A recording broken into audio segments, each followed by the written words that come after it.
ಆಯ್ತಾ 5 ಗ್ಯಾರಂಟಿ ಹೇಳಿದ್ರು. 5 ಗ್ಯಾರಂಟಿ ಒಳಗೆ ಒಂದು ಬಸ್ಸು ಫ್ರೀ ಅಂತ ಅಂದರು.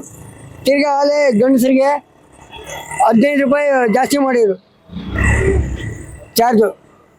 ಅದನ್ನು ಗಂಡಸರಿಗೆ ಕೊಡೋ ಚಾರ್ಜು ಹೆಂಗಸಿಗೆ ಹಾಕಿದ್ದು. ಹೆಂಗಸರಿಗೆ ಫ್ರೀ ಮಾಡಿರೋದು ಗಂಡಸಿಗೆ ಹಾಕಿರು.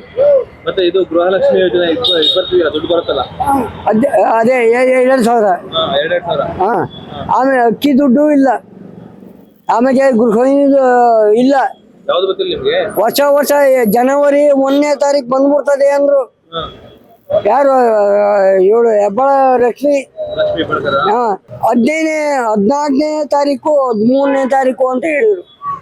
ನಿಮಗೆ ದುಡ್ಡು ಬಂದಿಲ್ಲ ಅನ್ನೋದು ನಿಮ್ಮ ಇದು? ಹಾಂ, ಇವತ್ತಲ್ಲಿ 16 ಆಯ್ತು, ಇನ್ನೂ ಇಲ್ಲ. ಕರೆಂಟ್ ಬಿಲ್ ಬರ್ತಿದೆಯಾ ಅಥವಾ ಬರ್ತಿಲ್ವಾ?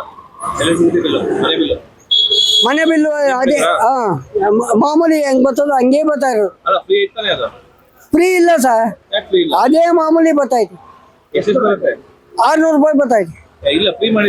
ಇಲ್ಲ, ಅದು ತೆಗ್ದಾಕ್ಬಿಟ್ರ ಅಲ್ಲೇ. 3 ತಿಂಗಳು ಬಂತು. 3 ತಿಂಗಳು ಬಂತು. ಇವಾಗ ಇನ್ನ ಇಲ್ವೇ ಇಲ್ಲ. ಏನ್ ಮಾಡಕತ್ತ ಸರ್?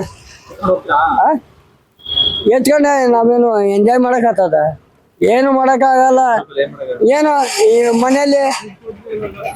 ಮನೇಲಿ ಸಾಂಬಾರ್ಗೋ ಇಲ್ಲ ಈರುಳ್ಳಿನೋ ಬೆಳ್ಳುಳ್ಳಿನೋ ಏನೋ ತಗೊಂತೀವಿ. ಅದು ಕೊಡೋದು 2,000 ರೂಪಾಯಿ. ಏನು ಬರ್ತದೆ ಹೇಳಿ? ಏನು ಬರ್ತದೆ ಅದಕ್ಕೆ? ಅವ್ರು ಹೇಳ್ಬಿಟ್ಟು ದೌಲತ್ ಮಾತ್ರ ತೋರಿಸ್ಬಿಟ್ರು.